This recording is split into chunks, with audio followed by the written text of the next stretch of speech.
I get so angry when I go into a theater and I see a show that's boring, that's overwritten, and maybe it's written by a famous playwright, and no one has the nerve to tell him, you know, if this wasn't 2.5, 3 hours, you could do this in less than 2 hours, and it would be better, not worse.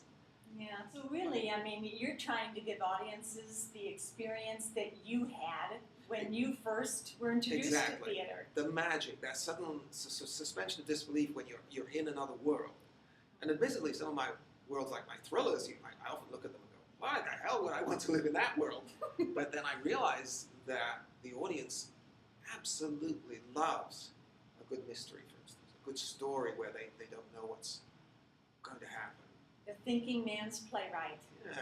They want to think. They want to think. They need a theme. They need an underlying concept that's being played out. And they want to relate to the characters. They want to think, my God, there but for fortune go on. Now, you had one of your plays turned into a film. A couple, actually. Tell us about that. The first one was called The Mark of Cain, which is one of my lesser plays, actually. But it was a story about twin brothers. I'm a twin. And the play is actually, it's not that bad. Actually, it's actually quite good. I reread it a few years ago, and it still gets done quite a bit.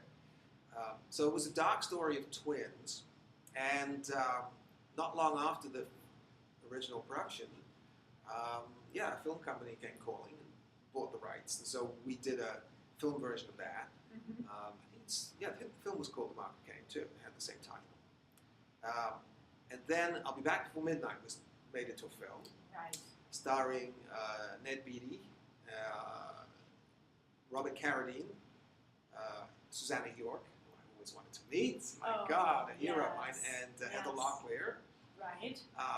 It didn't really work. I mean, the stage play is so much better than the film. It was done as a showtime. Well, you lost that theatrical element.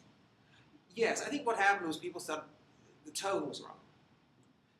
The play has a certain glint in the eye. There was a certain tongue-in-cheek thing about the play. There was, to be honest with you, I actually wrote it as a comedy. Like Our Signal Ways. Or no, that was the reverse. Written as a drama and turned into a comedy. Oh, right. Well, this was written as a comedy, and I thought people would laugh. Instead, they were scared like hell the whole way through, and they took all these characters completely at face value. I mean, I've written them as real people, but I thought, oh, this is going to make this so bad. You're not going to take this seriously. Oh, they took it like so seriously. The first night, in fact, I saw it, I thought it was a failure. Because there were no laughs. Well, there were laughs. There was one very funny character in there who gets the laughs, but the rest of it, it was like, oh my God, what's the matter with you people? And then the next day, I went into the theater feeling quite depressed. It was the first preview. And I said, oh gosh, it's going to be running for like 3 or 4 weeks, and I know the ticket sales haven't been great. And then somebody said, oh, haven't you heard from the box office? The phone's been ringing non-stop since the first preview. What? I said, absolutely non-stop. No, we'll be sold out in a few days completely. Word is getting around. I said, did they see the same show that I saw? No, they didn't. No. And from that moment on, that play has almost been performed somewhere in the world. Almost, I would say every night, but certainly every month there's a production somewhere. That's so great. And it has been that way for, 25 plus years. Now that was one of your earlier plays, so you hadn't really developed, because you use the tongue-in-cheek often, I find. Right. And yeah, it was definitely a tongue-in-cheek thing, because I have a natural kind of humorous sensibility that leads me in that direction. Absolutely. But that, again, it's kind of interesting how things develop. I'd written a play the year before for the same theater, a powerful historical drama about very important themes. And it was very well received. And the press loved it. And I could not get a second production of it. Because theaters would say, oh, it's a costume drama, and it's too much of a drama. And, we don't really, it's too many characters in there. And, oh, God. Anyway, they found one excuse after another not to do it. And that winter, I was close to starving to death. I mean, it was that one winter as a writer. Actually, I did. I broke out. Finally, I actually got a part-time job for 3 months, working as a bartender in a disco. Is that the only time, That's though, the that only you've time ever I've had to take real work. had to take real work? Oh, let me see your hands. Yeah, very they're soft, they're right as hands. uncalloused. Oh dear, oh dear. So, but that winter, I remember thinking, well, damn it, you don't want a costume drama about something important, you know, because I'll show you. I'll write you a 4-character play with one set that has every damn theatrical trick I can think of, and I'm just going to jam it into this one show. And that became my biggest hit. Wow, that's a good motivational. Yeah, I was really angry when I wrote. I was teed off, and then halfway through, unfortunately, my father died back in England. And the theater had said, well, they had equity auditions coming up in the spring because there was a summer repertory coming. So they had to cross-cast the shows. So they did all of their auditions in January. And I hadn't finished the play. I hadn't finished the second act. And they said, do you know how, we need to know how many characters for the auditions, because you're going to be away in England, you know, because of your father's estate and stuff, you're going to have to go back and clear things up for a while, and we're about to do the auditions. So they said, can you give us an idea of what the second act is like? And they said, oh, by the way, because I had said, and I said, well, I think I'm bringing an extra character in Act 2. And they went, oh, that would be a real problem, because all the other plays would perfectly, they'd be in that one show. We'd have to pay them for the whole season, and so we couldn't cross-cast them and anything.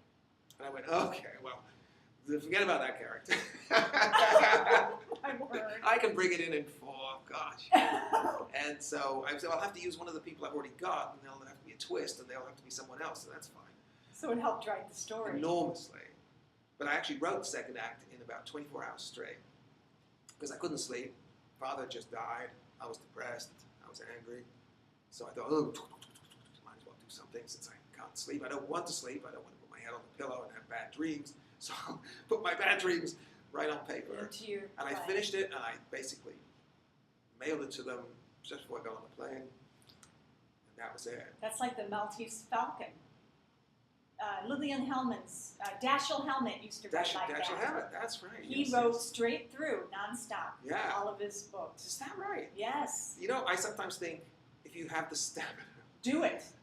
You have to sleep sometime, obviously. But basically, I think, you know, these old-time writers, they had a big bottle of whiskey and packs and packs of cigarettes. Scott Fitzgerald. They would find a hotel room somewhere. And Right. they'd literally just, you know, to get away from everybody, they would find some obscure little dive somewhere, and they'd say, don't bother me for a week. Yeah. You know, Hemingway and all that's those it, great that's it. writers, yeah. Do you think that your work ethic and your attitude toward and the love of what you, I mean, that must come into play?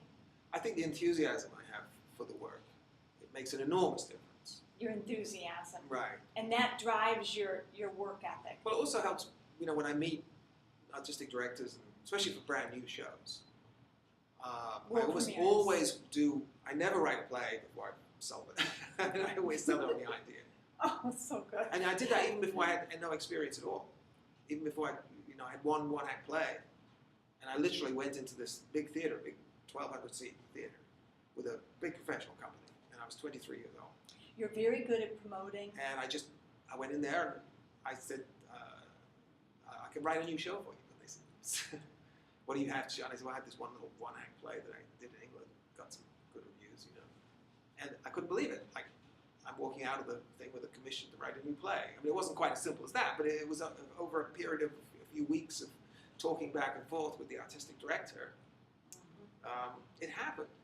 And it was because the artistic director began to realize that I was very enthusiastic and I could take notes. You're flexible. I'm flexible. Like the time the theater said, we really can't afford an extra actor for your, you know, for Act 2. No problem. Not a problem. See, now that's a really good quality, I think, for writers, to remain flexible and pliable. Because a lot of people that, you know, a lot of writers have insecurities because we're artists, and a lot of times they get defensive when they get input. Right. But you're not like that. No. You listen and you take in feedback as it comes at you, recognizing that any good idea could come from anybody. Absolutely.